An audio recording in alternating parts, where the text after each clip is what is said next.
Dhamma greetings. This is Ayya Dhammadina, I'm a Buddhist nun, and Candana Bhikkhus, one of his students. As you're about to watch a Dhamma talk by Pante, please note that he's a wandering homeless monk and he doesn't have regular support from a Buddhist community. So he lives thanks to your donations. So if you are benefiting from Pante's work, please consider making a donation via the link that is provided. Thank you.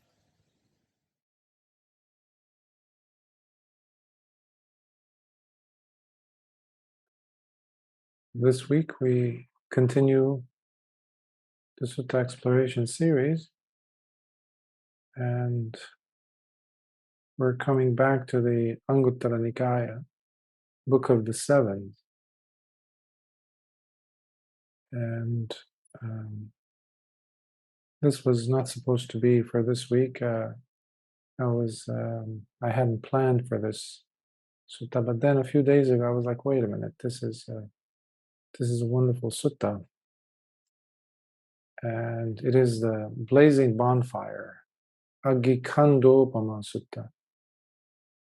Aggi means fire, Khandhopama, aggregates of wood fire.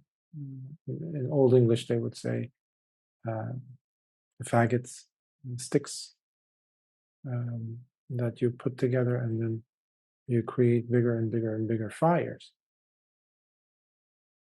Whenever we come across the term fire in this sasana, the dispensation of Lord Buddha, we normally find ourselves referring, the term that is referring to the power that passions have, specifically that of craving, longing, yearning. Even the yearning for Nibbana can be seen as a fire in many cases, but typically those passions that go on unquestioned, hidden even, on part of the person. And in this case, we're going to see it come up when Lord Buddha notices the villagers in one particular town burning. And he uses that as an opportunity to teach the Bhikkhus some very valuable lessons about themselves, about the Dhamma, and also to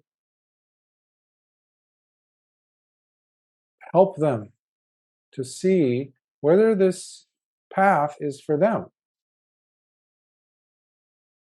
That's something that a teacher, a courageous teacher, especially, we see it in Lord Buddha constantly. But in this particular case, we see how Lord Buddha is trying to, yes, bring up the sense of urgency in the meditator, in the practitioner, in this individual, not just one particular person, but the whole Sangha who is with him, accompanying him, to ask themselves whether this is the thing that they want to do, to be doing, to be practicing, to be, or to just be a professional bhikkhu. And this is, again, not just about bhikkhus, not just about recluses or samanas. This is about everyone, every one of us, especially those of us who feel like there is something in this meditation thing that I've been doing. There's something there. Yes, it gives me joy, yes. But, or even attending these classes, online classes or sessions, exploring and going deeper into the suttas, becoming more familiarized with the situations that really existed 26 centuries ago with other fellow human beings undergoing similar situations. Perhaps also they also had the same longing, the same yearning, the same curiosity when it came to learning about why am I here? Why do we suffer? Or is this just me who's suffering? And if it's not just me, it's everyone else, is the question enough? Many times we think that the question itself, asking the question, is enough. Unfortunately, when the question that we posited is somehow being responded to, someone or something is trying to give us a proper response to it, guess where we are? We've left the building. We're no longer there. Well, how good or how useful is it going to be to so-called receive a response, but the questioner isn't there? They're not even in the same postal code or their zip code. They left town. Why? Because the person has now become reliant on those one or more steps which they have considered to be very important. And now that they've taken, like in this case here in the scenario we're going to see with Bhikkhus, I mean, the person might be saying, well, I've gone forth, and a couple of weeks ago or last week it was, I think, Rattapala, we saw how difficult it was for Rattapala to get the permission of his parents and how many ordeals he had to go through before getting the permission and even after. So it wasn't just getting the permission and getting the ordination happen and now you're good to go. Unfortunately, many of us are just going through the routine. We think that, yes, I've asked the questions and now, hey, I'm even in robes now, so that should cut it. That should be enough. I think I'm I'm on the path now. I'm good to go.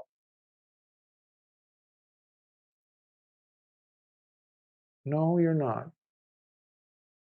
Nobody gives a trophy. Nobody gives a prize to the runner who's in the race, who's just in the race. They're wearing the right clothing, the right shoes. They even have a number, participation number, the country they're representing. They might even be in their lane. They're running. But in what direction? Or directions? Technically, they are in the race. But they're not in the race.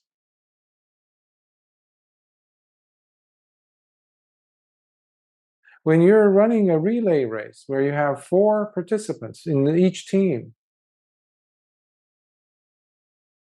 where each runner has to complete their portion of the race, they must do it in full force, in full speed, without holding anything back, and do it so efficiently, with so much prowess, with so much dedication and one-pointedness when it comes especially to the handing of the baton to the other racer who's already ready. They're already running. And now they're running at the same speed as you, or you are at the same speed as they are. And then you pass the baton, and now they have the baton. They are carrying the race on their shoulders. Whatever you've done previously is now completely dependent on this next person. It has to be directed effort. It has to be intentional effort. Vidya is not just energy. It's if that's the case, it's just energy can take many shapes and forms. Oftentimes it's translated as energy, or in some cases even as effort, which I think gives it a little bit more legitimacy. But persevering effort is what I use to refer to Vidya. Intentional effort, I think that serves it even better, because the racer has to be, the runner has to be intentionally doing something, in this case as a practitioner. Okay, I asked the question. I need to be alert. I need to be aware. I need to be mindful. That's why Lord Buddha brings in sati and sampajanya again and again and again. If you're fully aware of where your body is at, if you're cleaning up your dinner table where you eat, your plate, and you have some cups there, maybe glass cups,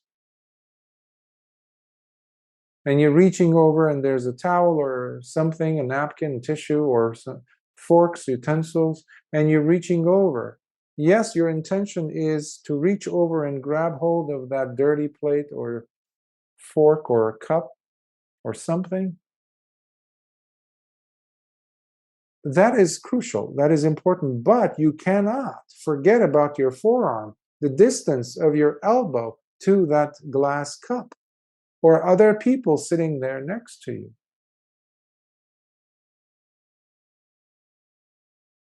That's sampajanya, you're fully aware. So you must bear the burden of responsibility. I mean, you do that when it's something that concerns you, that you feel very strongly about. But you don't go ahead and question.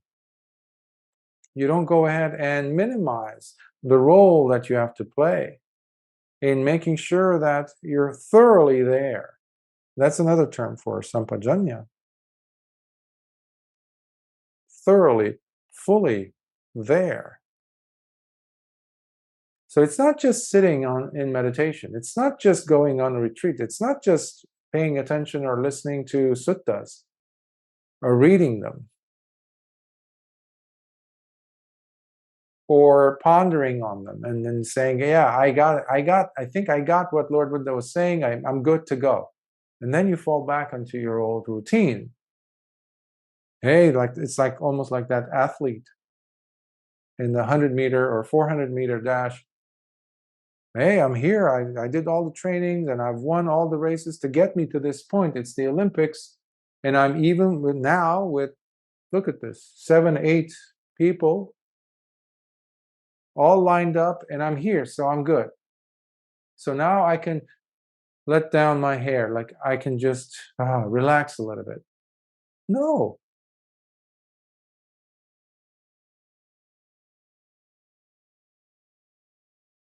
There's intensity of purpose.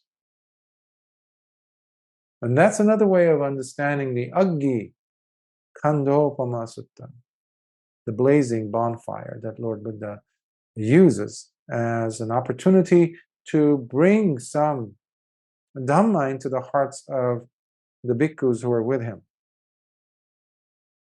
So try to see your place in the sutta. Lord Buddha is going to it's also an unusual sutta because Lord Buddha is now going to be talking to bhikkhus while referencing things that you would think otherwise, if you didn't know who he was speaking to, that he might be talking to householders. So when I was translating the sutta, I was like, let me check again. Who was he talking with? Who was he addressing? I was like, yeah, it's the bhikkhus, it's the sangha, so there must be a purpose why Lord Buddha is bringing in this example again and again. And near or at the end of the sutta, you're going to see how the pieces come together.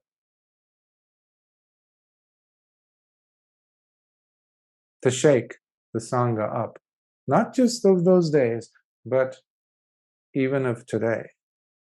So let's start. This sutta number is AN, Anguttara Nikaya, Numerical Discourses, 7.72, which means from the Book of the Sevens, the 72nd sutta. Aggikkhandhopama Sutta, a blazing bonfire. Now, this is what I personally heard. At one time, the Blessed One was wandering through the Kosalan region with a large sangha of bhikkhus. Then, while still, by the way, Kosala was a very well-known, affluent, very prosperous region. You might have heard of King Pasenadi. He was the ruler for a long time, and His reign was all over. His rulership was over this whole coastal region. A very wealthy ruler indeed. And so Lord Buddha would go to these places, especially this region of India at that time, quite often. So then, while still walking on the main highway, the Blessed One saw a huge blazing bonfire, and deviating from the path, he sat on a prepared seat at the root of a tree and addressed the bhikkhus by saying, "Bhikkhus, do you see that huge blazing bonfire?" "Yes, Bhante, we do see it." Now, there's a few things here going on. One is, obviously, there's a huge bonfire. And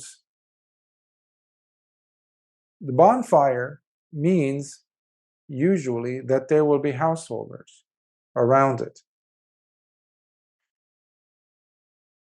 When you're a bhikkhu, when you're living the ascetic life, not everyone is on the same page as you might be, especially because you're walking with Lord Buddha. So the quiet is there, the tranquility. You're supposed to be contented with that way of life, but not everyone is on the same page, as I said. So some people, their heart was beginning to beat and palpitate and get excited because they're now going into the, or pass through the village of in this coastal region. So that means there's action going on there. People are there. The mind now gets to be very fluttery, very excited. And Lord Buddha does the opposite. And you can almost tell some of the bhikkhus walking behind Lord Buddha went, "Oh, now you want to move to the side? I mean, we were walking. This is exactly what we were waiting for. Some juice, some excitement. So now our papanchas could come out in full force. We can have, we can talk to people. We can just, it's exciting. We don't have to be surrounded by other bhikkhus for a change." You can see Lord Buddha is not about any of those things. He's pulling away. And you see several suttas, and just from the Anguttara Nikaya, I remember several suttas where Lord Buddha would just deviate from the main road, the highway, and he would go into the foresty area where there's less people. He's also doing this strategically so that whatever thing was going on, it will die down. If he would just spend some time away from that, whatever it was going on, and then he would continue on his path.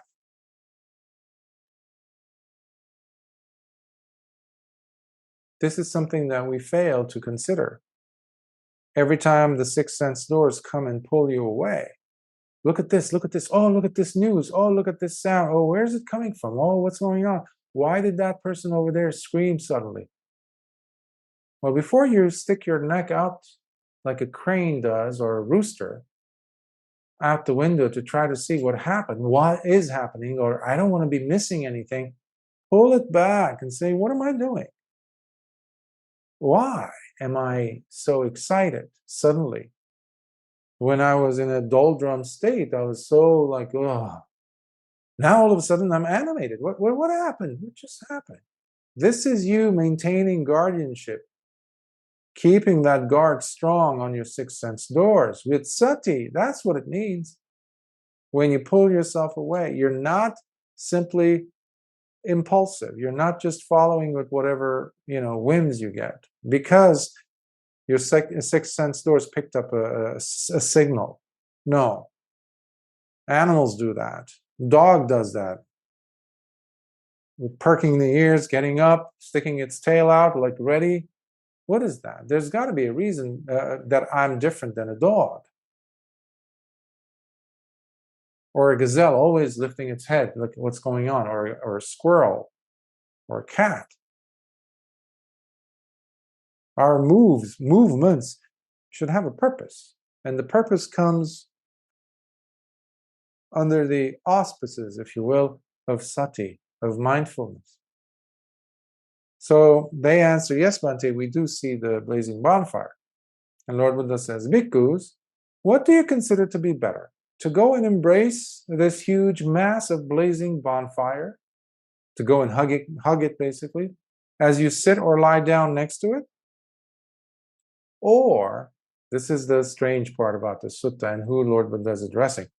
So either do you want to go and embrace this, hug the fire, or to go and embrace the soft and tender hands and feet of a young woman from royal class of warriors, or of Brahmins, or from a householder family, or and to sit or lie down next to her.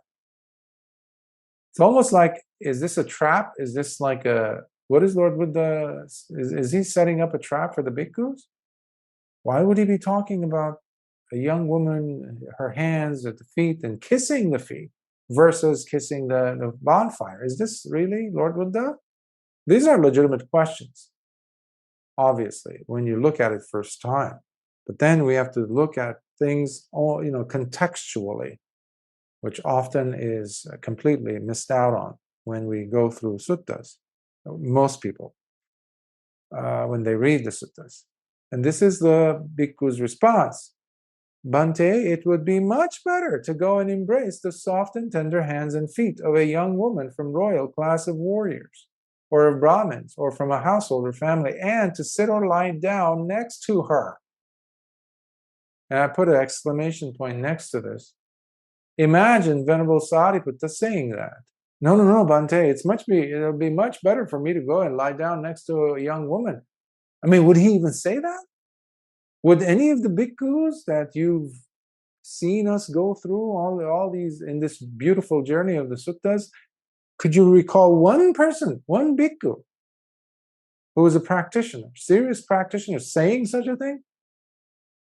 But look at them. They're even justifying, because they say, they continue, because, Bhante, it would be a terrible and pure suffering if one were to go and embrace this huge, massive blazing bonfire and sit or lie down next to it. Therefore, Bhante, it is much better for us to go and hug and sit and who knows what with this young and tender woman. Already they expose themselves, these bhikkhus, for who they are. On the contrary, bhikkhus, this is Lord Buddha, I declare to you all and call your attention to this fact, that it is far better for even an immoral and impure person who has evil, vile, and disgustingly filthy intentions pervading his heart like excrement, someone who is not a true Dhamma practitioner, not having even a speck of true spirituality running in his veins, a fake and not a true recluse, who only pretends to be a bhikkhu, who claims to be celibate when in fact he is not, a non-Brahmin who is rotten inside and dripping with filth. I declare that even for such a person, it would be far better to go and embrace that huge mass of blazing bonfire and sit or lie down next to it. And why do I say this? I say this because although such a person would experience terrible and excruciating bodily pains due to the blazing fires, nevertheless, once his body breaks down after death, he would at least not be reborn in the miserable lower realms, in the plains of misery, in the horrendous destinations, in the hells. This is a sutta that reveals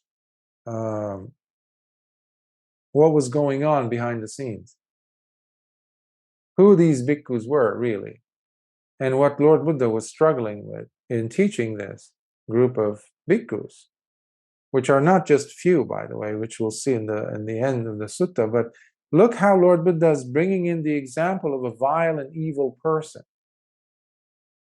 It would be much better for such a terrible person, who's a fraud, to go and hug the fire, because Lord Buddha is continuing here. He says, however, if that immoral and impure person who has evil, vile, and disgustingly filthy intentions pervading his heart like excrement, these are powerful images, by the way. Today's, all-inclusive or inclusionary Buddhists are not fond of using these strong colors, if you will, descriptive terms. Imagine, how many times do we see someone talking about a person having the inside like it's filthy excrement inside? But Lord Buddha continues, someone who is not a true Dhamma practitioner, not having even a speck of true spirituality running in his veins, a fake and not a true recluse who only pretends to be a bhikkhu, who claims to be celibate when in fact he is not. A non-Brahmin in this case, not the class of Brahmins of India, but Brahmin in Buddhism, in the Sasana, Lord Buddha's dispensation. Whenever we see the term Brahmin, from Lord Buddha's definition of what a Brahmin is, it's nobility, someone who's living the noble life. In fact, specifically, somebody who's living the holy life. It doesn't have to be a monastic, it could be a layperson, a man or a woman, a nun or a monk.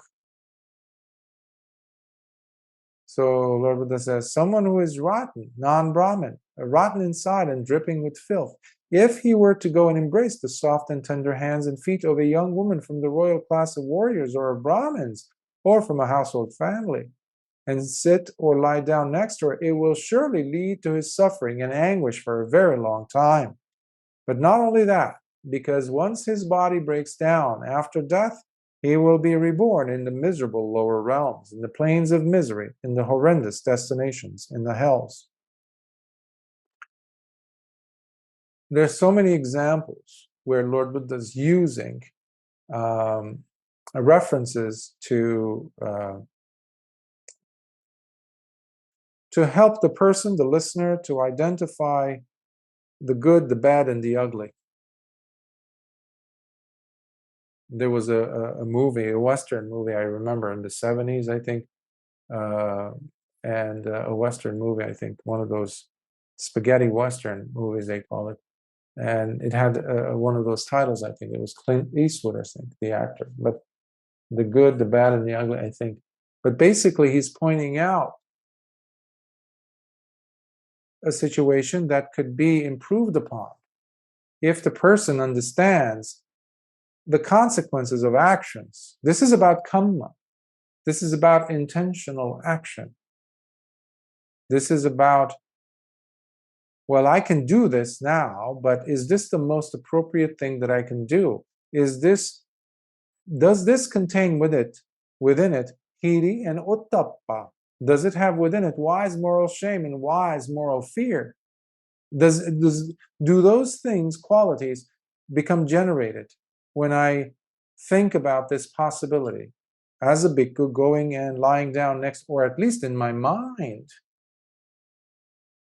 Because for Lord Buddha, there is no difference whatsoever between a vile person, disgusting person, and someone who's pretending only to be celibate. They might, for all intents and purposes, be living a celibate life, but in their minds, that's not the case, because they're always fantasizing about that. Oh, I've been missing out on this. Again, this is not about bhikkhus or monastics. This is about anyone who's wanting to live the pure Brahmin life, noble life, Brahmin with the capital B, nothing to do with the Hindu idea of Brahmins. Noble life. Or do I want to live a fake life? So this is really calling us out. Sometimes I have received in the past emails or comments or questions. People are just curious whether Lord Buddha was, to our standards today, especially American or Western standards of, tiptoeing around, like not trying to hurt anyone's or bruise anyone's feelings. Would Lord Buddha really call someone a fool? People have asked me. I mean, this is far worse than that. Don't you agree? His heart is full of excrement, he says. That's a pretty nasty image. How many times have you heard a bhikkhu nowadays be so blunt? I don't know of any, because everybody's trying to not offend someone else and really beat around the bush and never say anything.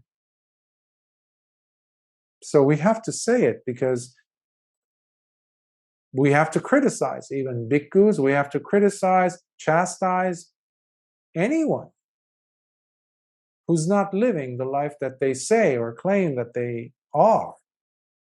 And this is an example from Lord Buddha himself. Next, bhikkhus, what do you consider to be better? To have a strong man binding you with a tough rope weaved out of horsehair. It's very tough.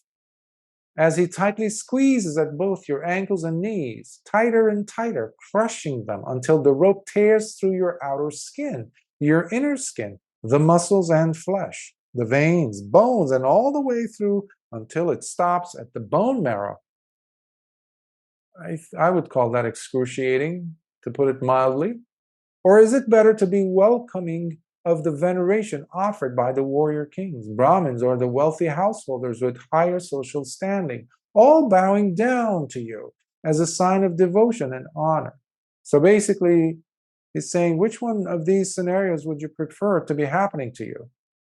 A very powerful man coming over and binding you so tightly with tight. Today you can say of polyurethane, powerful ropes, that there's no way of breaking it. Even tougher than horsehair, probably. Cutting your body with this pulling. It's like two trucks are pulling you, pulling the like tug of war, but with the rope, and you're caught in between. And it goes all the way down to your bone marrow. That's how tightly you're being bound up. That situation or scenario, would you prefer that, or being honored and venerated by the wealthy members of society, the highest echelons of society, the wealthy, the kings in those days, the Maharajas, those are the Khattiya class, or the Brahmins, the religious class? You see it all around you these days. You see it obviously with bhikkhus in the world, where they go and get honored and gold something hanging. There's one mention of a very famous, very famous Mahatera in Malaysia, who went and got an award. He even removed his robes and wore a suit, a tailor-made suit. Still calling himself a bhikkhu, by the way. Somebody actually drove him to the king's palace, I guess. He must have been accompanied by someone. He didn't pick out somebody over there who's not a Buddhist from the streets of KL. Hey, could you drive me? Or he didn't call Uber or Grab to take him to the palace of the king in a suit. People were accompanying him. People were aware. But he was being respected and honored. Nobody lifted a finger after that. They just asked. Some people were hurt, but water under the bridge, as they say. Well, he came back and put on the robes. And one of my students was asking, well, maybe he has more than one suit, Bhante. Who knows? If you remove it once, what's stopping you from removing it again? There was one other, he was one of my previous teachers, a Tibetan monk, a very famous teacher who lived in Los Angeles. Very famous. He's passed on now. And he would remove he disrobes, goes and gets in a relationship with a woman. One case, he even got married with her. And then things didn't work out. There was too much pressure. He took away He disrobed himself from the jeans that he was wearing and then put on the robes again, because he wasn't getting the attention and the affection of followers. He had become a commoner. Well, which one is it ultimately? Whichever one's giving you more honor, bringing you more prestige, more status. People are not going to venerate you for long if you're not used to being seen by them in a suit. But the robes give you some veneration. So Lord Buddha is asking these bhikkhus, which one of these two do you prefer? And let's look at their answer. I think you already anticipate. Bhante, it would be much better to be welcoming of the veneration offered by the warrior kings, Brahmins, or the wealthy householders with higher social standing, all bowing down to us as a sign of devotion and honor. Because, Bhante, it would be truly unbearable to have a strong man binding us with a tough rope weaved out of horsehair as he tightly squeezes at both our ankles and knees, tighter and tighter, crushing them until the rope tears through our outer skin, our inner skin, the muscles and flesh, the veins, bones, and all the way through until it stops at the bone marrow. And Lord Buddha says, on the contrary, bhikkhus, I declare to you all and call your attention to this fact that it is far better for even an immoral and impure person who has evil, vile, and disgustingly filthy intentions pervading his heart like excrement, someone who is not a true Dhamma practitioner, not having even a speck of true spirituality running in his veins, a fake and not a true recluse. You can see almost he's like calling these, he's referring to the monks who are listening to him with these terms. Lord Buddha is saying these things to them. So he's shocking them, he's criticizing them. There isn't a separate person in a suit there, a lay person who is living a fake life that Lord Buddha is addressing. He is addressing bhikkhus wearing robes who are not practicing. But he's still using a third person, a hypothetical, to try to teach the bhikkhus and hopefully the good bhikkhus among them as well, to shake up. Who only pretends to be a bhikkhu, who claims to be celibate, when in fact he is not, a non-Brahmin, who is rotten inside and dripping with filth. I declare that even for such a person, it would be far better to have a strong man binding him with a tough rope weaved out of horsehair, as he tightly squeezes at both his ankles and knees, tighter and tighter, crushing them, until the rope tears through his outer skin, his inner skin, the muscles and flesh, the veins, bones, and all the way through until it stops at the bone marrow. And why do I say this? I say this because although such a person would experience terrible and excruciating bodily pains due to being squeezed to death, nevertheless, once his body breaks down after death, he would at least not be born in the miserable lower realms, in the plains of misery, in the horrendous destinations, in the hells. At least the man has to be suffering only in this life.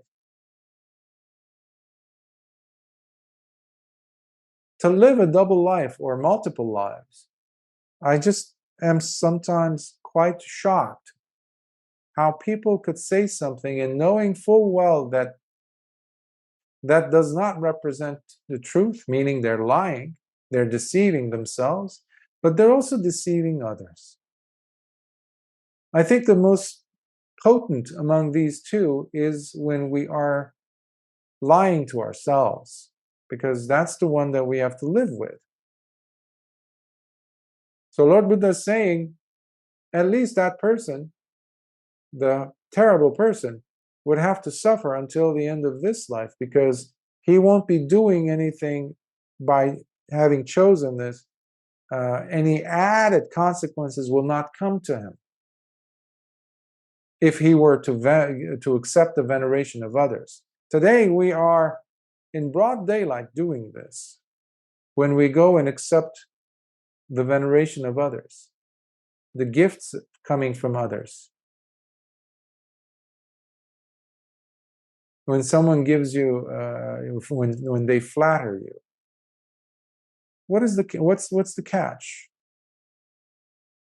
The words that they say, the words that we say, is it truth?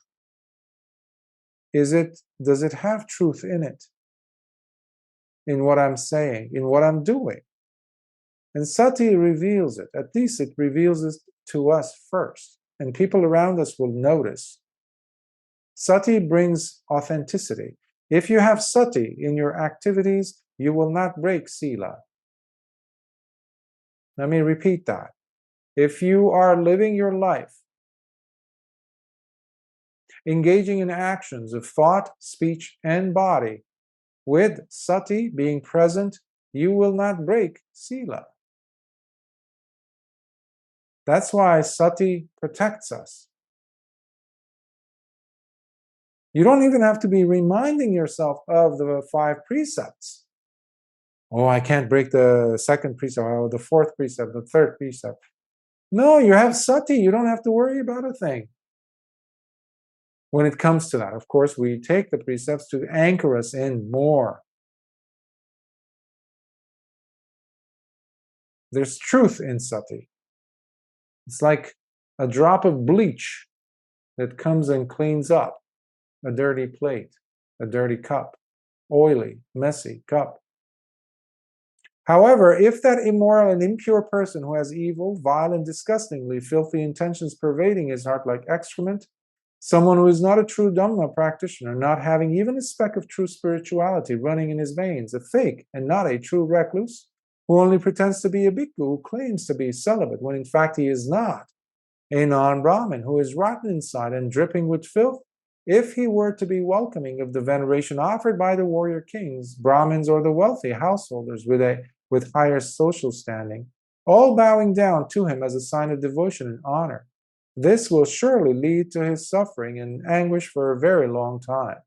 But not only that, because once his body breaks down after death, he will be reborn in the miserable lower realms, in the plains of misery, in the horrendous destinations, in the hells. Lord Buddha, by these statements, is also saying to the bhikkhus that you cannot hide your thoughts from me.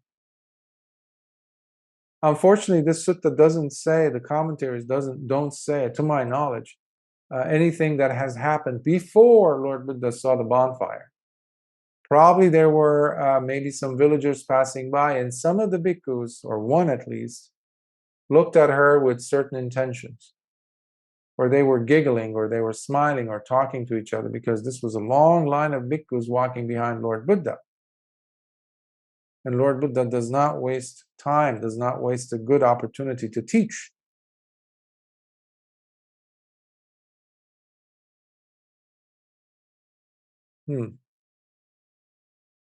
Bhikkhus, this is the 3rd point.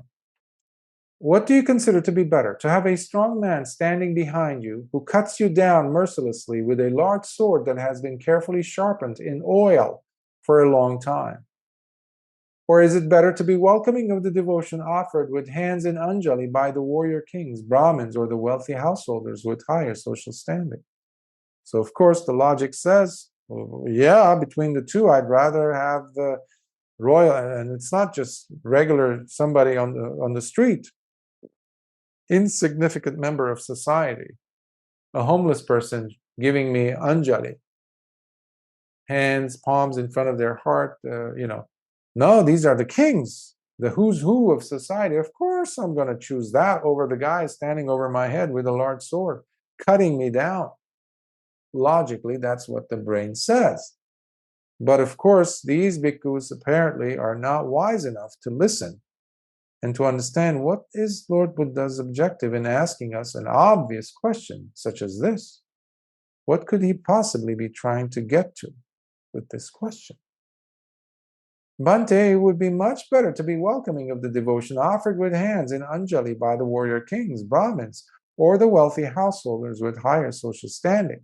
Because, Bhante, it would be truly unbearable to have a strong man standing behind us who cuts us down mercilessly with a large sword that has been carefully sharpened in oil for a long time.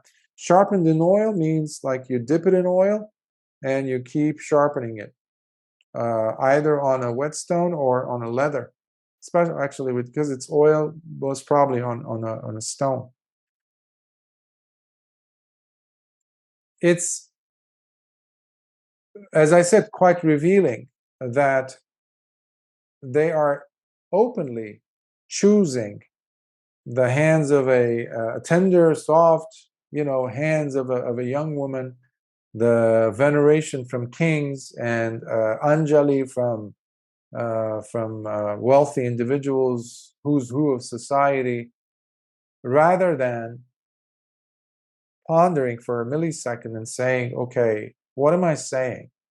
There's no shame here. These people who are responding to Lord Buddha do not have hiriyanottappa.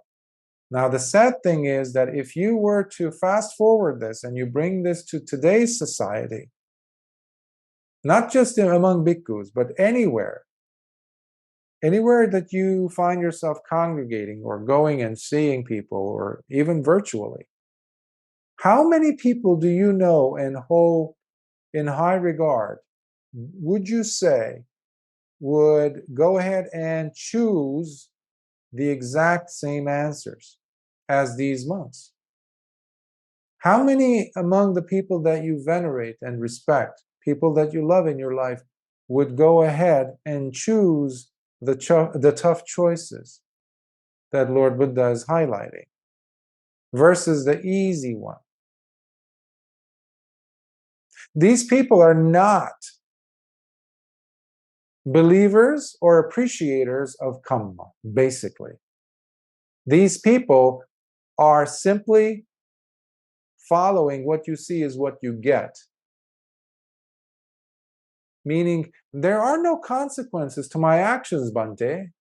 They don't realize the power of actions. Remember, many of Lord Buddha's students came from the Jain tradition. In Jainism, it was just simply physical. Hey, I'm not touching her. I'm still celibate. I'm good to go. I'm not thinking about her. Well, I could be thinking about her, but that's not action. Jains still believe that.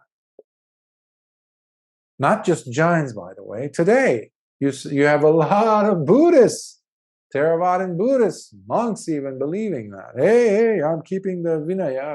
I'm okay. Where is your heart, my friend? What are you thinking about? Are you still thinking about not having gone on Oprah or some CNN show, that your book is not #1 on the New York bestsellers list? Are you losing sleep over not having enough followers? What is it? Where is your heart? The heart of these monks, we know very well where they are from their responses. They're shamelessly saying these things. I'm embarrassed for them. To look at Buddha, Lord Buddha, straight in the eye and saying these things, one has to be quite shameless. Now I'm trying to also see if we can get encouraged enough to ask ourselves whether we could also say or give the same replies to Lord Buddha, or would we be ashamed of even having that? Oh no, I can't say that. Okay, what does that mean? Then I have to live my life more truthfully. As they say, put your money where your mouth is. What you're saying, okay, prove it. Live with that position. That's why we live in a mediocre society today, all across the board, in every single facet of human endeavor. And Buddhism is a religion, especially Buddhism, is not safe from that.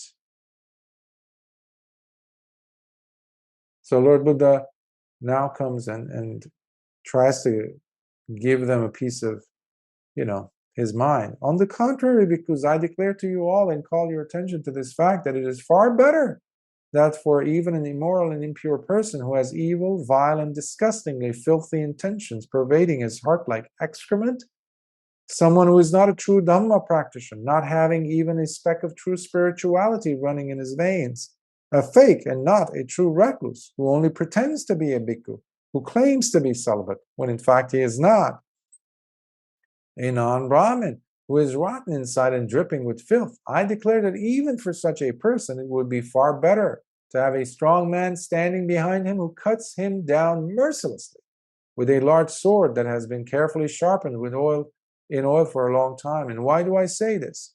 I say this because although such a person would experience unbearable suffering due to being cut down by the sword, nevertheless, once his body breaks down after death, he would at least not be reborn in the miserable lower realms, in the plains of misery, in the horrendous destinations, in the hells.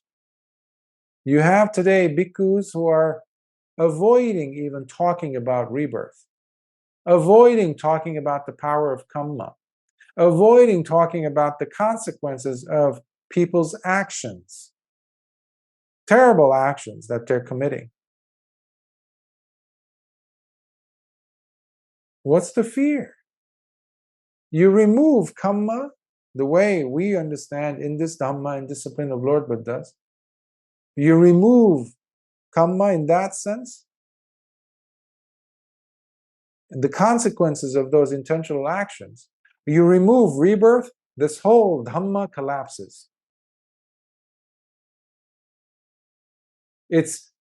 There are two very powerful columns that hold the sasana. And guess how the sasana will collapse? Just because people will do that more and more and more. And don't expect it to be coming from the Mahayana or Vajrayana, because they've been doing that for ages, for centuries. No, it will happen, and it is happening because, or thanks to, sadly, the Theravada tradition. Not because of the teaching necessarily, even though that is there, especially the very well-known some Theravada bhikkhus in the world with their writings and whatever they're promulgating. Not just that, but the lifestyle of these bhikkhus, who they associate with, what causes they are pursuing, what narratives are they pursuing. They're trying to be on the good side of whoever has the biggest mic.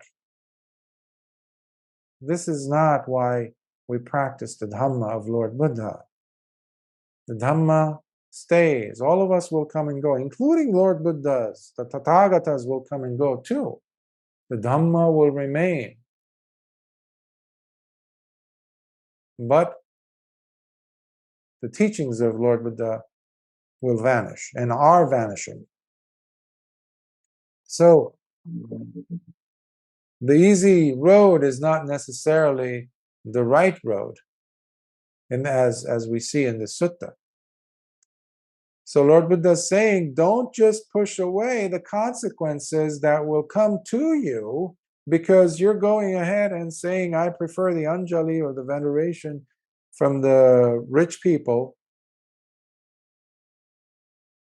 even though I don't deserve it, rather than some big man standing behind me with a big sword and chopping me down into pieces. They're not getting Lord Buddha's message yet, these people.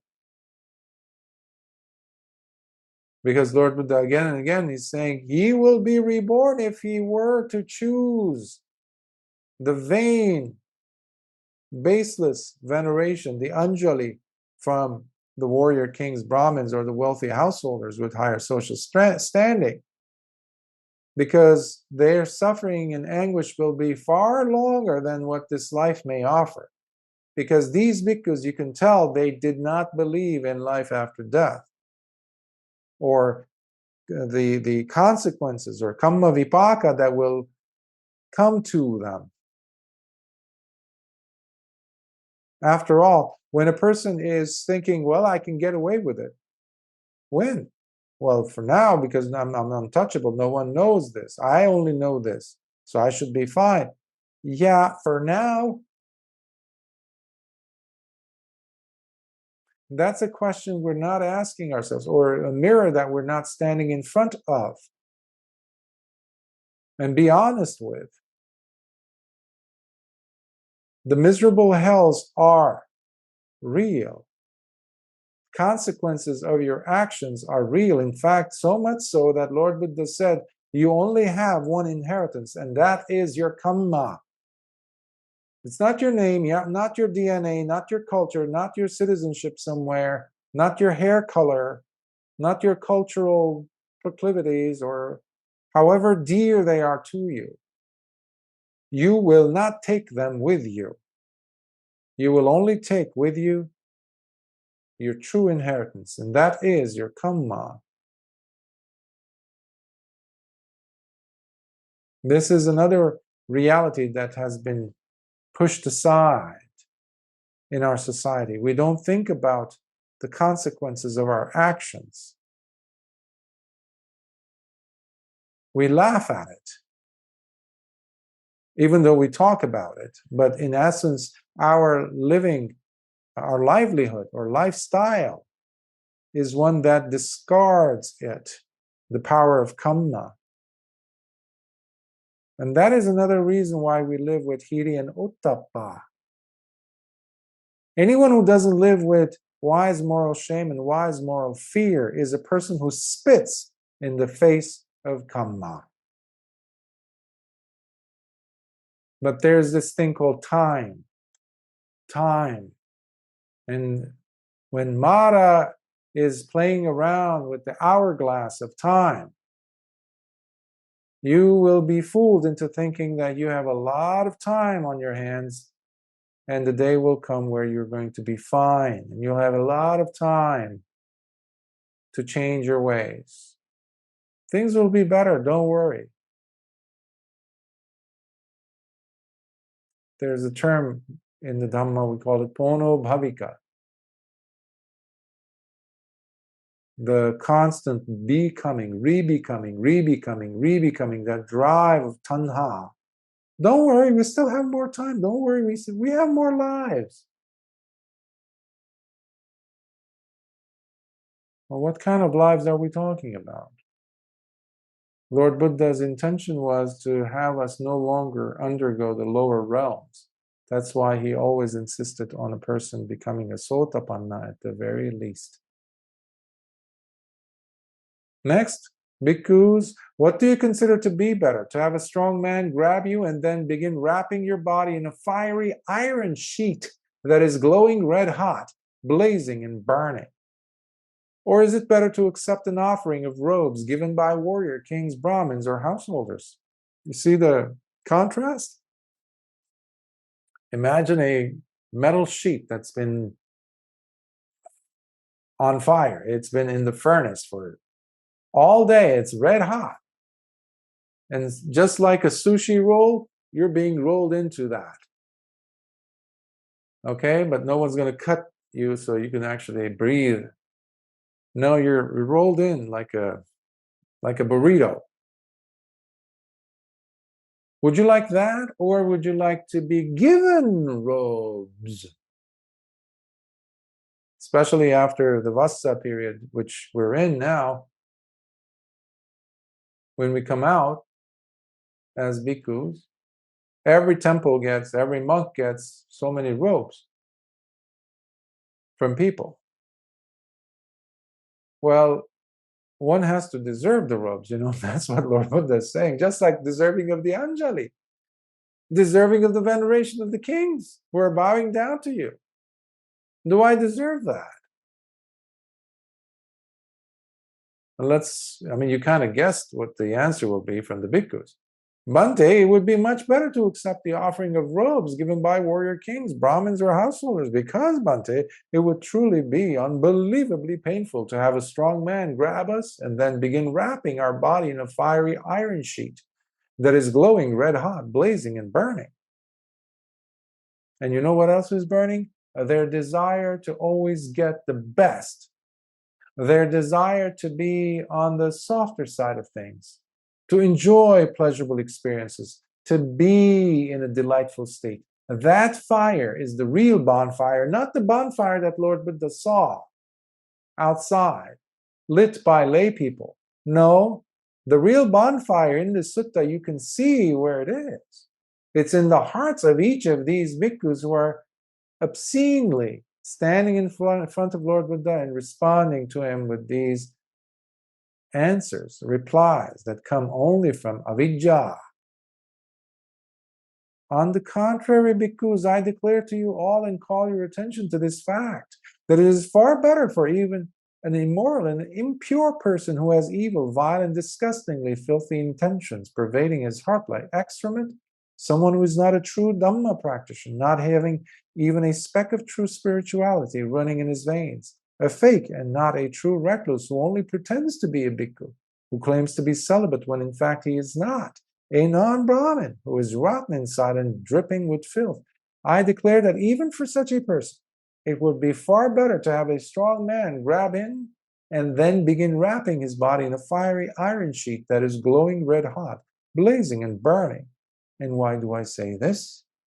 I say this because although such a person would experience unbelievable suffering due to being wrapped while still alive into a burning red-hot iron sheet, nevertheless, once his body breaks down after death, he would at least not be reborn in the miserable lower realms, in the plains of misery, in the horrendous destinations, in the hells.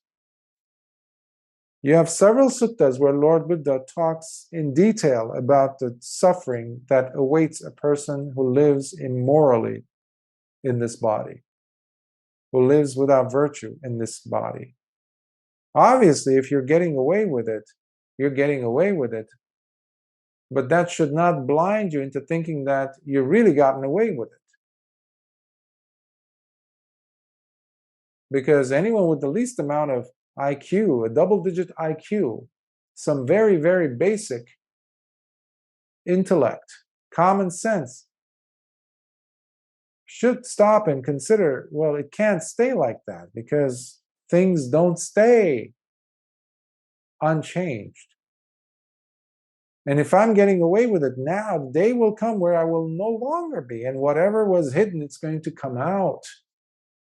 And it's going to come out in a very bad way.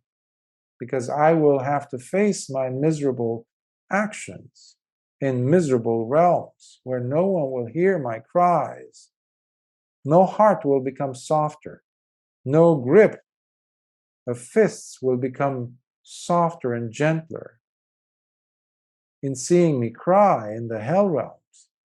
These people don't care for karma.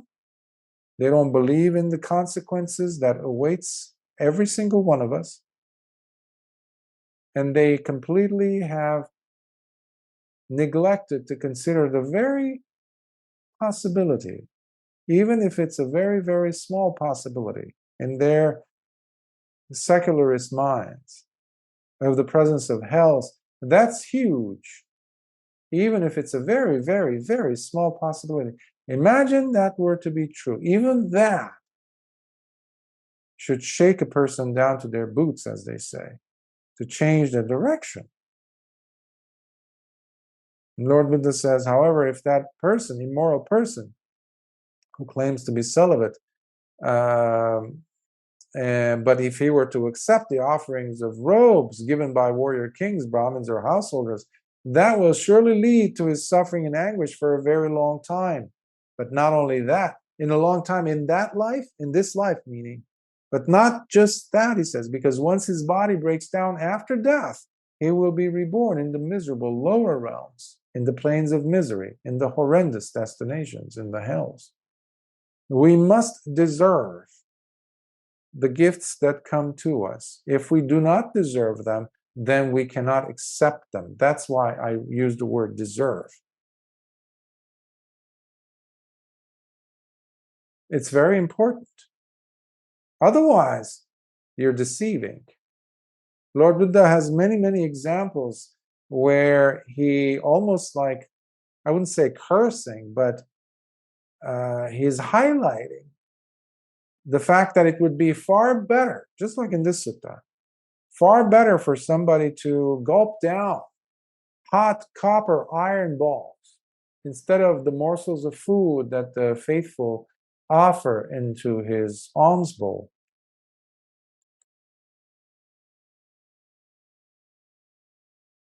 These are not just sayings that we get to listen to or read from 26 centuries, spoken 26 centuries earlier. We must find in these lines our lives, or at least experiences that we've had in or are having in our life. people we know, ourselves, and then change the direction towards more kusala actions. Or at the very least, not put the person in a difficult position. If you know a person does not deserve something, don't go giving it to him. Because that's also very selfish. Who knows? Everybody's doing something for some reason or other. Are you doing this for your sake? Are you doing this for others, for the receiver? What is it? In the Book of the Eights, Lord Buddha gives in several suttas as to what might be the 8 things that can lead a person to want to give gifts. He lists, from what I recall, gifts given out of fear, gifts given because you're intimidated, gifts given because you are hoping for reciprocity. Well, I give him this, and then tomorrow you'll give me that. Yes. So it's a business transaction. Or you feel, well, I have to give him this because he doesn't have anything. I have it, so, but they don't. Whether it's food that you have, that you've cooked, you went to the grocery store, you bought them, made them, and then you have the means to cook it, and you say, well, I can, but this other person over there doesn't have any of those means. So let me do it. That's a beautiful way of doing it. Another person does it because, well, my parents always used to get to do this. So it's a bad thing if I break that tradition. That's also unwholesome, in a sense. There needs to be more writing on it, as they say. Is this bringing your heart more enrichment, more contentment? Is there more tranquility because of you doing this? Are you thinking about different angles about pertaining to this action? Are you going to get the person more in trouble for this? I know in Asia, people would give offerings, or especially in terms of the food, they give the same food, especially if it's a temple that is that doesn't have many different types of varieties of food coming in. One, like what you have in Asia, oftentimes are many bhikkhus who are having diabetes. This is another thing that most people don't talk about. Diabetes. Well, first, there is a lack of movement. That's a big thing. Because they just take the bus. They don't walk anymore. And food is coming. Lunchtime, there's always food. And guess what the food is? Usually rice, fried stuff, not enough protein, a lot of carbs, a lot of sugar, a lot of starch, less movement. And you see this bhikkhu who's barely 30, 35, and they are borderline, diabetic, pre-diabetic, or diabetic. Every single bhikkhu I was sitting with, when I was there last year, everyone would have like their prescription drug bottles next to them, orange bottles, plastic. And I was like, how old are you? Are you like, why do you need to take I'm diabetic, Bhante. I'm this, I'm that. Oh, wow. So I would give them nutritional advice. I would tell them, this, of course, go talk to your doctor, but this is my opinion. Why don't you cut back on this and this and this? I would show them how to read nutritional facts behind these bottles that they would have. Oh, but this is very healthy. Yeah, but could you check the back to see how much sugar it contains? You don't have to eat those whole bunch of bananas, And in Asia, they have the tastiest bananas, especially the short ones, small ones. The red ones are really, people love them, and they bring them to the bhikkhus because they want to do something good. But if you see the bhikkhu, your bhikkhu, who's already fat, obese, morbidly obese, please don't bring him that extra cake, donuts, One bhikkhu I was visiting, in the morning I saw, and his supporters, these two women came, and they already had 2 trays full of stuff, croissant, danishes. And the man has already 4 or 5 separate diabetic medication drugs for diabetes, plus the fat, plus the orange juice, plus the different types of coffee and tea and the chai and the Sri Lankan other stuff. This is a feast. And then you wonder, how many people are going to eat this? Oh, it's just for Bhante. Not me, for that Bhante, their Bhante. Well, who are you doing this for, really? This is really a problem. And whoever's supporting also has the burden of responsibility, because you're also having a part in this. My dad used to say, you cannot clap with one hand. There you go. You need both hands. So who's providing these resources also needs to have wise moral shame, wise moral consideration, or fear. And to that effect, they need to sit down and speak to their teacher or whoever. There was one teacher at one point I had, and I mentioned to some students in the past, but I was their Kappiya one time, and we were in Bali, I think. And it's still tattooed in my brain. If I've mentioned this before, I apologize, but it's a poignant example of the problem, that people can get to a point where they feel like they are deserving and they are untouchable. Whatever they want should happen. And the supporters, because of their love and appreciation, they will give it to them without thinking twice. And this person ordered 1 steak with the whole shebang, the fries, this and that, 2 huge king coconuts, for himself, by the way. And when the steak order was being taken, he pointed his hands up like this, and he said, make that 2.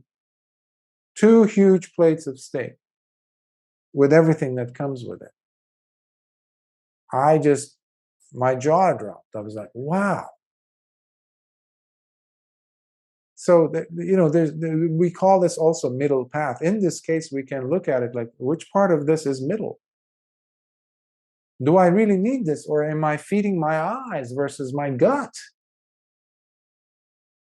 And then in private, I hear him saying, oh, I think I need to get my throat done. Like I said, I'm sorry, Bhante, what do you mean throat done?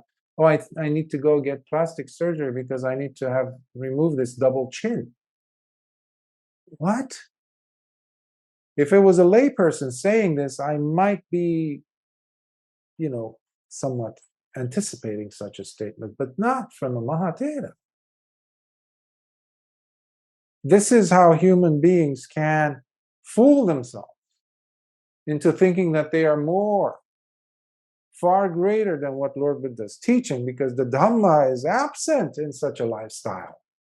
Where is the harmonious lifestyle? There. Tell me, folks. There isn't. And that's what Lord Buddha is pointing this big mirror to the bhikkhus and saying, look at yourselves. You're just saying that you'd rather go and kiss or hold the hand of this young woman rather than go and throw yourself into the bonfire. You hypocrites. In my face, you're saying this to me, the king of the Dhamma, and you're wearing the robes of a bhikkhu. Well, where's the bhikkhu in such a statement? Who are you saving from the bonfire, Lord Buddha is saying? Really? Because you don't think about your hypocrisy. So if you want to change the title of this book, of this sutta, you can easily change it from the Blazing Bonfire to the Blazing Hypocrisy. it could easily fit based on what we're seeing, the content, the juiciness of the sutta. Here's another one, because it's a book of the seven, so Lord Buddha is going to give 7 of these, so we're on 5.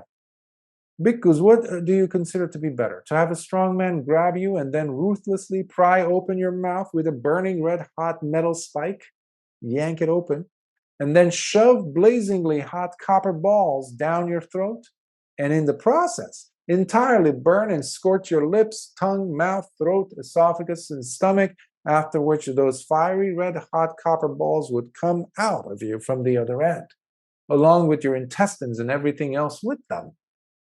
Or, he says, is it better to accept the offering of the alms food given by warrior kings, Brahmins, or households? You know, about a month ago or so, or maybe 2, I don't remember, I think I was in Malaysia then, we did cover a sutta called Puttamangsa Sutta. The child's, one's own beloved child's body. Parents. The Lord Buddha was giving an example, a hypothetical of how would you feel, how would you think that those parents who carelessly went on this journey with their child, realizing that they don't have any more food left, decided to sacrifice their child. And let's just say they killed the child and they started eating the child. How would they eat? How would they chew? How would they put it in their mouth? Would they say, this is all wonderful meat? Or would they do it because they have to, disgustingly, with every single... That is how we eat. That is how we have to eat. That is how you eat with sati, because that extra connection to the food, this fascination, this losing yourself in the food is relinquished. Patinisanga, you give it up.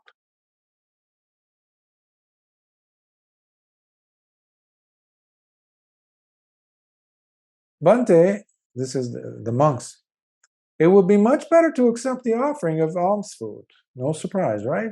Given by warrior kings, Brahmins, or householders. Because, Bhante, it would be truly unbelievably painful to have a strong man grab us and then ruthlessly pry open our mouth with a burning red-hot metal spike and then shove blazingly hot copper balls down our throat, in the process entirely burn and scorch our lips, tongue, mouth, throat, esophagus, and stomach, after which those fiery red-hot copper balls would come out, along with our intestines and everything else with them. By the way, that does happen in the hell realms. It's one of the milder tortures. Milder. If you've ever taken food in any of your lifetimes away from those who are hungry, if you've ever taken someone's livelihood away from them, stolen from their rightful earnings, that will come. So Lord Buddha was not just talking about this life, he was talking about after death, this is what's going to happen to you. Because especially when people come and give us things out of faith, that creates a certain vibration in the cosmos, in existence, and especially in the karmic fabric of the individuals involved, the giver and the receiver, depending on the faith and depending on the contextual elements, such as how much did this take for this food or this money or this something that is being granted and offered to pass hands, to land. Is the person receiving it worthy? Is the person receiving it making it worthwhile of a gift? So in the third gata of the triple gem, namely for the Sangha, when we recite the qualities, the Itipiso Bhagava, that's for the Lord Buddha, and we get to the Sangha, Ahuneyo, Pahuneyo, worthy of gifts. Lord Buddha constantly talks about who is it that is worthy. of our gifts, of our attention, of our time, the truly incomparable field of merits for entire existence. So when we give, we must be very alert to that fact. So Lord Buddha again comes here and says, on the contrary, because I declare to you all and call your attention to this fact, that it is far better for even an immoral and impure person who has evil, vile, and disgustingly filthy intentions. The same thing is repeated. For such a person, it would be far better to have a strong man grab him and then ruthlessly pry open his mouth and do all those things. And why do I say this? I say this because although such a person would experience unimaginable pain due to having red-hot copper balls being shoved down his throat, etc., nevertheless, once his body breaks down after death, he would at least not be reborn in the miserable lower realms, because he's already paid for it in this life. So it's much better for the person to go ahead and die of hunger in this life, because they live with principles and say, well, I don't deserve this. I don't live like a bhikkhu. I don't behave like a bhikkhu. I don't deserve this. You know what, supporters? Don't come next week. In fact, I'm going to give you the number of this bhikkhu. Go to this temple over there and give it. You know what? This is interesting, because someone asked me in two places. I think one was in Australia, the other one was in Malaysia or Thailand. I don't remember. But basically, I knew the person, the lay person, who was constantly having a dilemma as to who to offer. It was more than one person, I know for sure. Now I remember, and I said, they were perplexed because they're going by reputation. Well, everybody's donating to this temple, to this bhikkhu. So we just follow the caravan of dana givers and we just do the same, and that's the end of it. I don't have to worry on this, Bhante. So give me the simple answer. I said, do you have any homeless people in KL? Or do you have any homeless people in Australia, Sydney? They said, yes. Do you have any poor people? Yes. Do you have sick people? Yes. There was one case, they were also collecting money to build a building or something, a new temple somewhere. And I said, does this person have other temples? And they said, yes. Do you know of women suffering? Do you know of poverty-stricken families? They said, yes. Okay, I said, if you have that much money, go ahead and build a place for a shelter for those poor people. Nothing to do with Buddhism as such. It doesn't have a Dhammachakra, on top.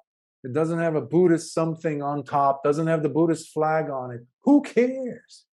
These are people that are suffering.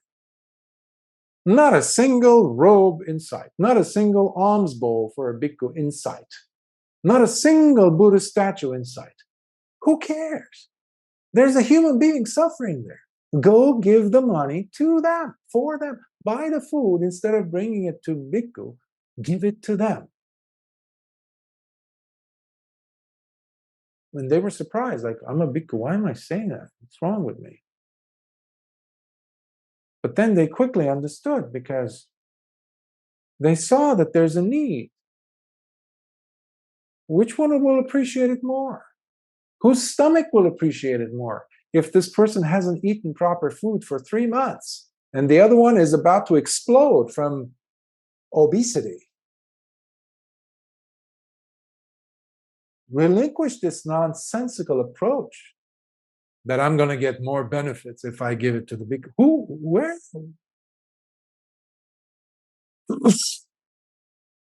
All lies, all stupid conventions that absolutely are not based on Dhamma. They are adhamma. And that's what we see here. Lord Buddha again and again talking. So you have a responsibility, if you're donating, to think. Don't do it blindly like a routine. Because the other person, who knows, they never might have grown with the understanding that, well, the other person also matters. So empathy is lacking in many cases. So the robes will not automatically give you this magical concoction of empathy. Far from it. If you don't have it to begin with, it's really going to take a miracle to get your heart to feel empathy if you've never had it. There's more chances that you might become even more apathetic because of the prestige that comes with it, the entitlement. That's another thing that you see here in every single one of these points that Lord Buddha is making. Drop this sense of entitlement. You don't have it. You don't have the luxury. You're wearing the dead person's clothing, you know. That's what the robes stand for. A dead person. You should be dead. You're still alive. Thanks to whom? Thanks to the laity. Laity keeps me alive. Because why? Because the Dhamma should be beating in my heart. That's why. And out of appreciation, the laity comes and feeds me. That should be the momentum that Lord Buddha is saying. You don't have time to think about that, what was it, the young woman's warm, soft hands. What are you, nuts? You don't have that luxury. You've chosen this life. That's why yours called the samana, Lord Buddha is saying.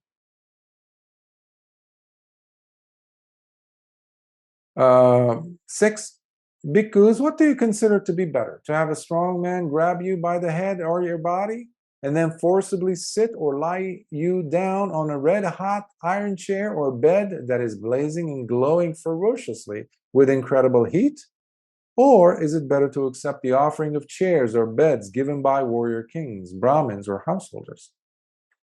Which one is he going to choose? I sometimes would see Dhamma discourse, well, not discourses, but a bhikkhu sitting. This would happen a lot in Asia. Somebody would send me a video. Oh, Bhante, check this. Bhante, is giving a wonderful discourse and whatever. And I just have to look at the chair behind it. And that major, as they say, as a layman, I used to use the term turn off. It just depletes me of any possible curiosity in wanting to listen to what this venerable had to say because of this aura of carvings, gold covered, naga covered, huge Kublai Khan deserving throne that they're sitting on. And no one is like ashamed to be sitting on such a thing. And the puny little figure is sitting there like doesn't even, it's ironic. It's a perfect example of adhamma. Lord Buddha never sat on one. He had kusa grass, which happened to be some of the hardest and most uncomfortable types of grass to be sitting on.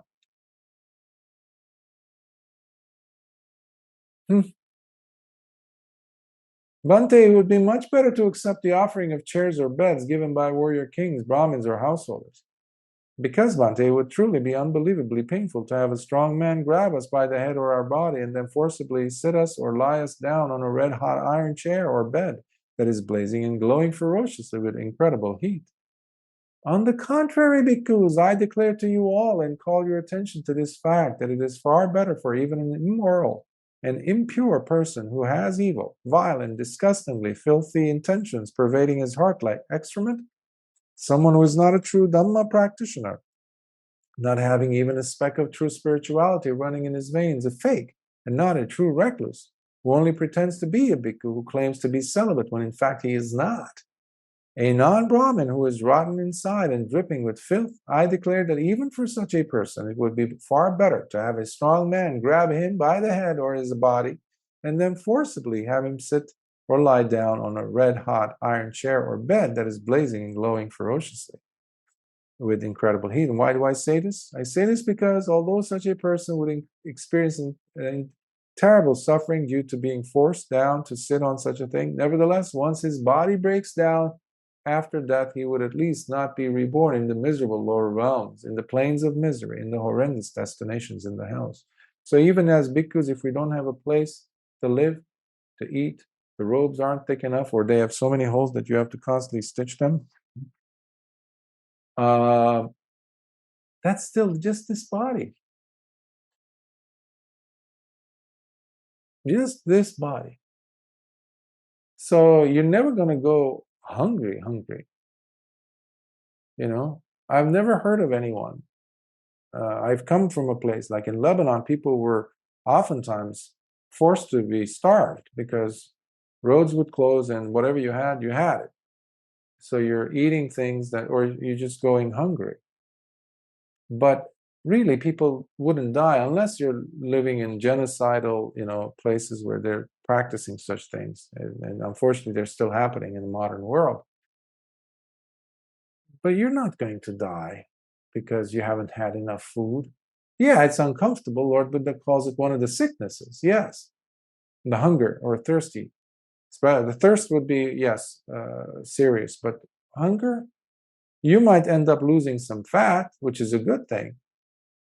You might not be diabetic anymore, which is a wonderful thing. But it's just this body.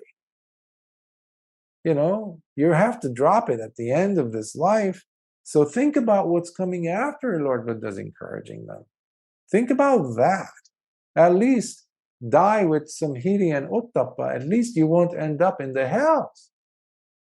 Because you ended up living in a temple that was given to you by the laity, by the faithful, by the people who work night and day, especially immigrant families that have come from Asia to the West especially, work day and night.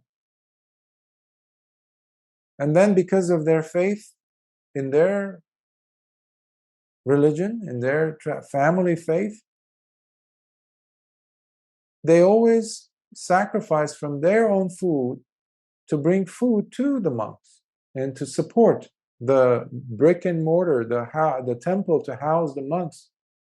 And then what happened about 3 years ago or so? Temples closed their doors to people who supported the temples.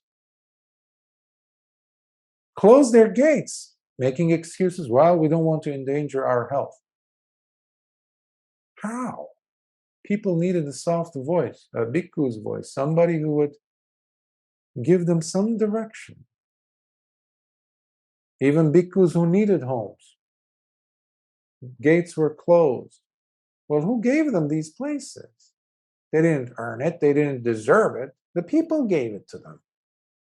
So Lord Buddha is talking, when he talks about chairs and beds, that also is included in the lodging. That's it. So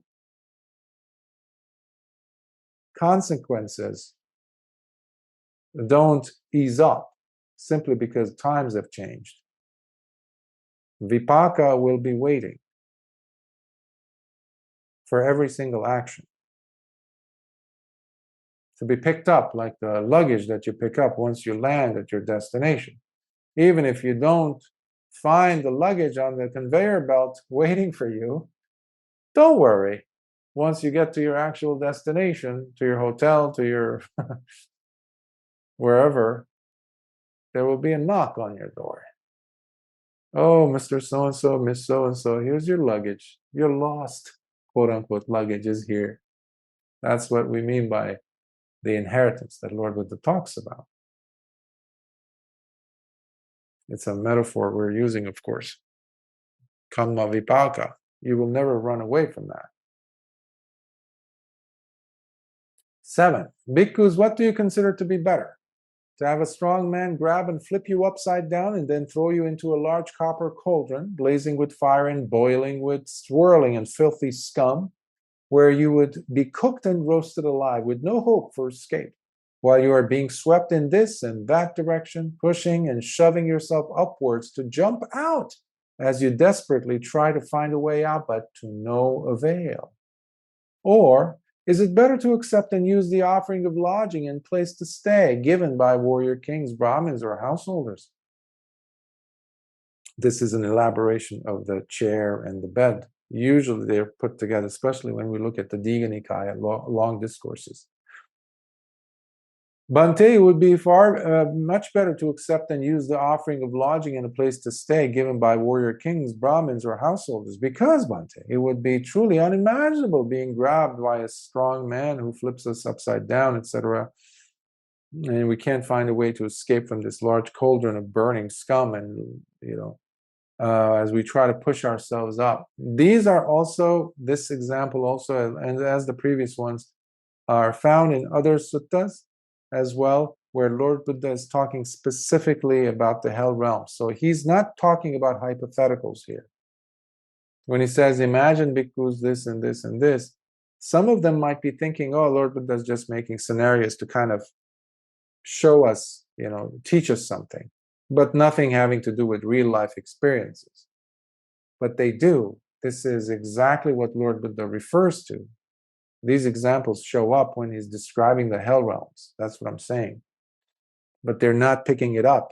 They're not seeing what Lord Buddha is saying to them. On the contrary, bhikkhus, I declare to you all and call your attention to this fact that it is far better for even an immoral person. I won't read that section completely because I've done it already 6 times, but you can come, go over it in the PDF that is on the website. And why do I say this? I say this because although such a person would experience unimaginable suffering being boiled alive in a red-hot burning copper cauldron, nevertheless, once his body breaks down, after death, he would at least not be reborn in the miserable lower realms, in the plains of misery, in the horrendous destinations, in the hells. However, if that immoral and impure person were to accept such lodgings, I'm abbreviating here, summarizing, that will surely lead to his suffering and anguish for a very long time. But not only that, because once his body breaks down, so in a very long time, it's not after death. This is very long time while still alive in this body. But even after, especially after, because that's when time dilates, if you want to call it that. Time is long. And if you've ever waited for someone, something that you really wanted, even if it's 5 minutes, it would feel like 500 years, because time is not moving so fast, as you would like it to. But in the hell realms, it's far worse, because there is no clock. The only time marker would be when the intensity of the pain becomes less. That means that the intensity of the vipakas, or the actions, consequences, actions apostrophe, consequences of the actions, would be receded because of the enormity of the torture you have undergone thus far. And then suddenly you notice that the environment, or the temperature, the incredibly painful environment, has become a little bit tolerable, or it doesn't hurt that much, or you find yourself in a different area of the hell realms, which is far less. Even it's a 1 degree less in pain scale, that means that you've, in a sense, graduated. It's now not as bad. The temperature has been turned down a little bit because the intensity of your karmic actions have become less. Devadatta's actions are pretty powerful because of what he's done. The people who have been plaguing this humanity in our world today for the last 100 years or more, but especially during these last 25 years or so, their pain is going to be almost as bad as Devadatta, because Devadatta went after Lord Buddha. They're going after entire humanity and the future of humanity. So the evil consequences will be taking such a long time. But even if you're going to be there for 27 years, let's say, it won't feel like 27 years you would live on the planet here in this life, because you have plenty of distractions. But in the hell realms, you will be in hell without rest, without 5 milliseconds of rest. It's unimaginable. Lord Buddha only used similes and metaphors, but when he was pushed to or pressed to give specific examples, or he didn't give us, because he said no proper description could do justice to what it truly feels like. But he tried by giving us, tried because our brains could not understand, could not fathom such pain. Not because he couldn't, but for us, we couldn't understand, except to understand it in the form of like images, metaphors. So time is extremely important, and to consider the time to be spent in misery after this life, with skin that doesn't burn, eyeballs that you still have, you're not experiencing extreme pain in your teeth. It's unimaginable.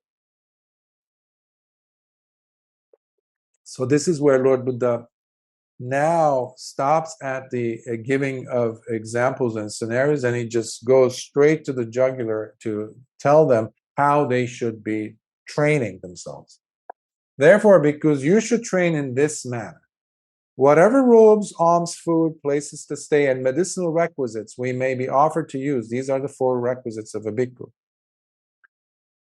May it so happen, this is the bhikkhu saying it to himself, may it so happen that these gifts bring great rewards and blessings to all those who offered them.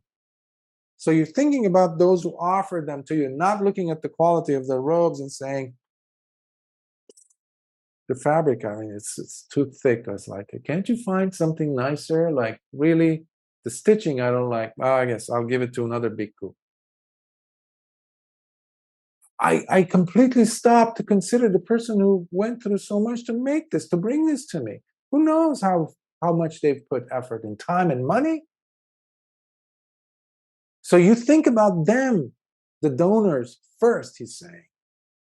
Don't think about, again rice, again curry, again fish, again this. No, you don't have that luxury. That's the first step. And may our going forth not be wasted, and instead be productive and fruitful, bringing us many great results. So much humility and self-sacrifice. Kindness, generosity, metta.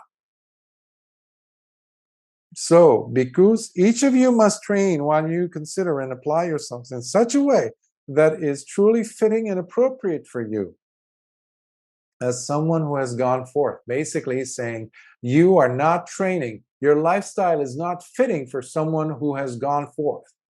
That's what he just said. A recluse who recognizes what is indeed beneficial to himself and for his own good. And to this end, you must strive with diligence. Where's your adhitthana? Where's your striving? Working on yourself. You must be functioning on a different level from how you functioned as a layperson. You're not competing with lay people to be a better layperson. Okay? The layperson has the decency to continue living as a layperson, to earn his living or her living, to do the grind and to go through life, pay rent, pay mortgage, earn the living to pay and get food on the table for his family. That's very honorable.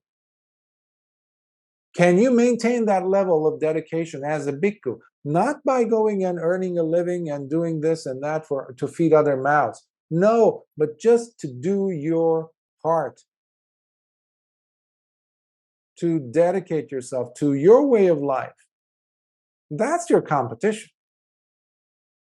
So don't try to be like a layperson, which is what I see happening. Not I mean, Lord Buddha saw it 2,600 years ago. But now it's predominantly this. That's why we have professional bhikkhus.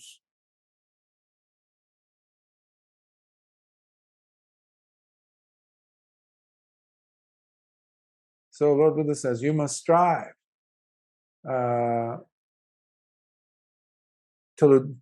with diligence. Similarly, each of you must train while you consider and apply yourselves in such a way that is truly fitting and appropriate for you as someone who has gone forth, a recluse who recognizes what is indeed beneficial to others. working for others' good as well. And to this end, you must strive with diligence. So Lord Buddha first said what is beneficial to himself. So a recluse recognizes what is indeed beneficial to himself and for his own good. So that's where we start. It's like on the plane when the flight attendant says, put the mask on yourself first. Okay, once it's there comfortably and you're breathing properly, then you turn to your loved one, and you, for someone who's not able to do it on their own, then you take care of them. So that's the bhikkhu's job now. They're working, they're nicely on track, meaning they are on the racetrack. They're like that athlete's image I gave earlier. They know why they're there. They know what they need to do, because the finish line is not going to come to them. The throne, the prize is not going to come and be presented to the runner. The runner has to go to the finish line. Nothing's going to drop from the sky in our lap simply because, hey, I am a Buddhist or I tried to meditate. No. No, no, no, no, no. You have work to do, Lord Buddha is saying. So then you think and you recognize the value of benefiting not just yourself, but also the work that you're doing must be beneficial to others. So now you're putting the mask on the child or the other person who needs your attention, who does not have the luxury of time, perhaps, that you do. Maybe the will that you have, they don't have it. And to this end, you must strive with diligence. Similarly, each of you must strive while you consider and apply yourselves in such a way that is truly fitting and appropriate for you as someone who has gone forth, a recluse who recognizes what is indeed beneficial to others, working for others' good as well. To this end, you must strive with diligence. Finally, each of you must train while you consider and apply yourselves in such a way that is truly fitting and appropriate for you as someone who has gone forth, a recluse who recognizes what is indeed beneficial and good for both yourselves and others. This is very important. This is the culmination. And to this end, you must strive with diligence. And this is interesting. Here is where you see the human element really come in full force after Lord Buddha gave this instruction. This is what the Blessed One said.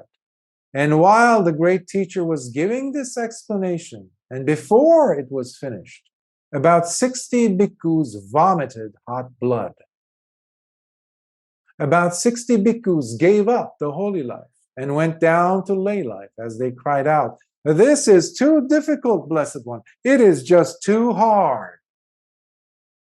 Meanwhile, about 60 other bhikkhus were released from the asavas through no longer seizing or grabbing onto anything, as they too attained to arahantship. Sadhu, sadhu, sadhu. Vomiting hot blood is a term that we see in many suttas. It's usually when the person basically does, typically before they die. You see this also in the case of the Upali Sutta, where we have at the end of Upali Sutta from the Majjhima Nikaya, where Mahavira, Nigantanatha Putta, the Jain Tirthankara there, he was doing so many bad things against Lord Buddha, conspiring and all that, and then at the end he's caught in a sense, and he couldn't handle his ego was so blasted that he vomited and died. But in this case, it's interesting because it also is usually seen in the suttas when a person has not been living with honesty, meaning was a hypocrite. And they were eating unlawfully, they were eating unrightfully. One of the qualities of the, earlier I was mentioning about the 3 qualifiers of the Triple Gem, and specifically of the Sangha, they are living the holy life nobly. They're living the right life, rightfully. Also, we have it in the case of Lord Buddha's enlightenment, awakening. It's rightfully attained by oneself. No one gives it to you. So This path has to be realized by oneself, but you must understand that it only happens when the person, ourselves, we're living truthfully, honestly, without hypocrisy. Meaning we're not living adhammic life, we're living dhammic lives. So these people were exposed and they still wanted to maintain their camouflage. There's a resistance. When you go against the Dhamma, something happens because you're going against the very fabric of existence, of truth, of beauty, of justice, of what is the natural order of things. When you are still blatantly going against it, you cannot possibly continue doing that indefinitely. Something's got to give. And that is always going to be falling on to the person who's going against the norm, the natural order of things. In this case, these people were pretending to be something that they were not. They were still continuing to lie in front of Lord Buddha. Those are the ones that Lord Buddha was addressing, who were blatantly breaking the rules. This is not just happening in history books. This is happening in the modern age. That's what I keep trying to indicate as to the lives of the Sangha today, in majority cases. But then you have the other 60 bhikkhus. This is where the human part I mentioned earlier about this last portion comes out. At least to me it did. When I was translating this, it's like, this is too much. This is too difficult. This is far more honorable. These 60 are far more honorable than the previous 60 because they at least had the audacity to say, you know what? I'm not going to do this. This is too much, Bhante. I'm out. And they leave and they go back to the lay life.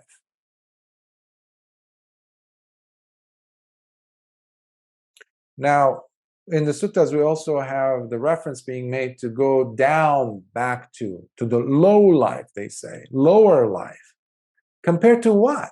To the holy life. That doesn't mean that the robes make one automatically live the holy life or the higher life.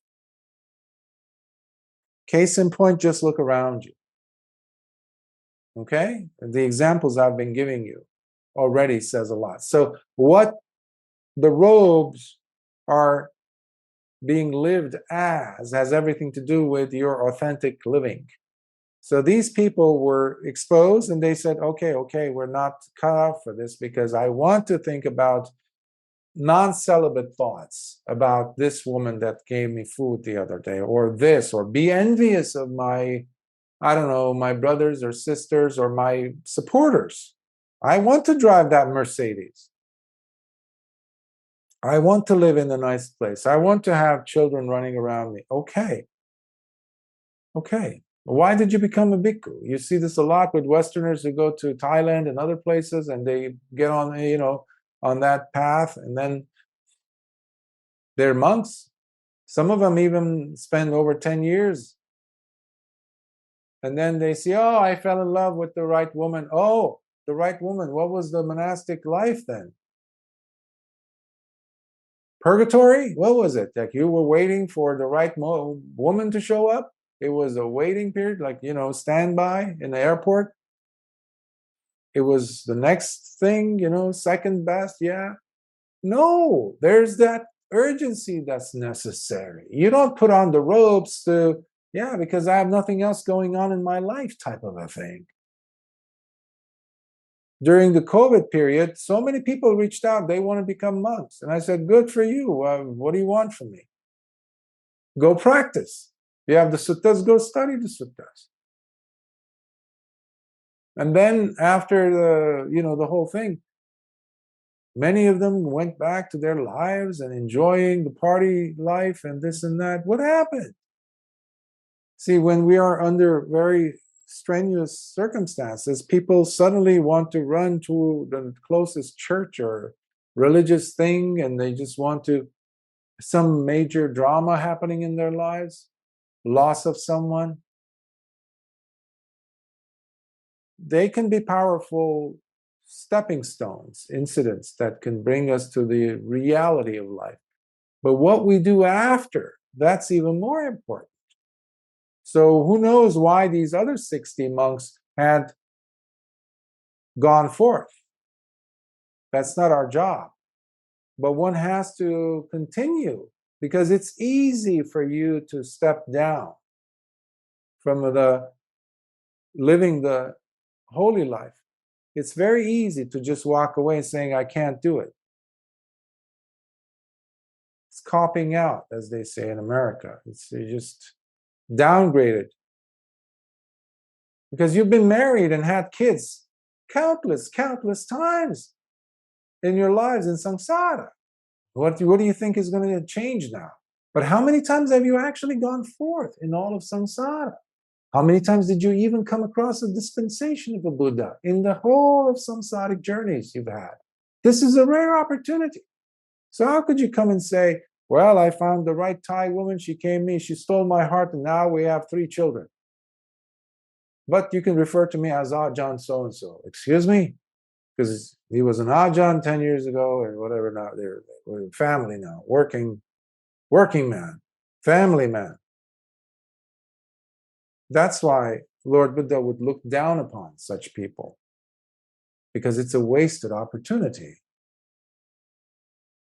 Wasted opportunity, because who knows, the next time we're back in existence, there's a far greater chance that you would be in a world where there will not be any sasana. Just the odds are against us, because it's a rarity. And that is only in the rare opportunity when we do have a human body. So it's not a guesswork, a gamble. But then you have the 60 others who became arahants because they were sitting there quietly observing this whole thing and watching their minds of whether they do have these proclivities, these tendencies to choose the less than ideal. They saw the finish line and they said, it's not going to come to me, I'm going to run to it. That's the only way you're going to attain arahantship, ultimately. You must use your wise attention. You must use your willingness, determination. Without determination, it won't happen. It's determination that is having you sit there for all this time that I've been talking. Something, even that, sitting there passively on the surface, at least, it looks like, but it takes determination to sit through a Dhamma desana. So I will stop now and see if there are any questions.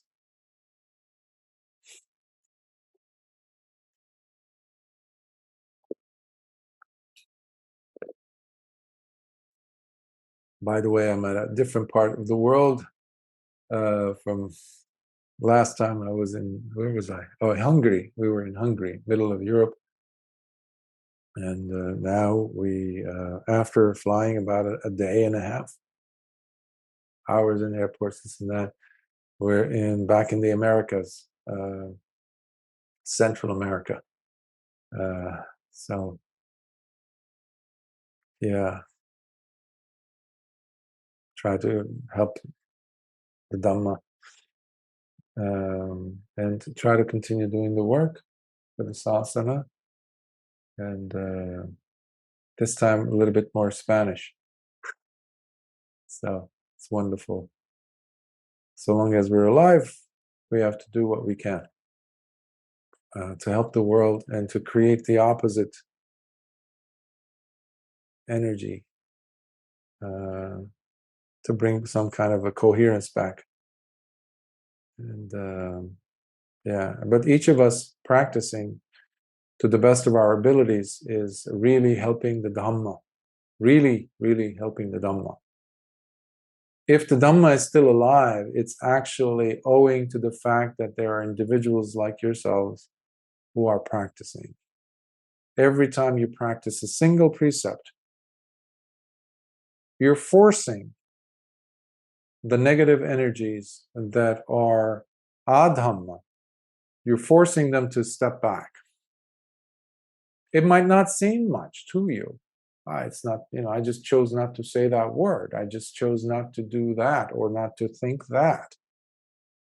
By you recognizing its nature as being akusala and choosing the kusala, the wholesome instead, you add one more drop of Dhamma. You add more life to the Dhamma. And the universe is eternally grateful to you for that. Otherwise, the energies are so intense against it. So there's many evidences each of us can bring to the table that can bring our energy down because of what we're observing in the world. But it is far more important to focus on Lord Buddha, just his method, for example. He was pointing out what is wrong, but he was always showing them at the end, especially, like, work on yourselves. But don't forget the others. Give. But be giving truthfully, be receiving truthfully as well. Because our time here is not infinite. Who knows how much time we have? All of us. Each of us individually, I mean. So, yes, may the triple gem be with you all and your loved ones. May you continue towards the finish line. There is a finish line. There is a graduation date. And sooner or later, but it takes effort, it takes determination from each of us to do that. Don't just say, well, I placed the car in neutral and I am, I'm there, just let go of the steering wheel and it'll take me, just let it be in the now. Yes, the 60s and 70s nonsense. No, it takes work. It takes work. Wisely working, intelligent work, but happy work, contentment. Santuti, Lord Buddha says. Right? Santuti. Sukhihotu. Until next week. May you all be well and may you and all your loved ones be protected.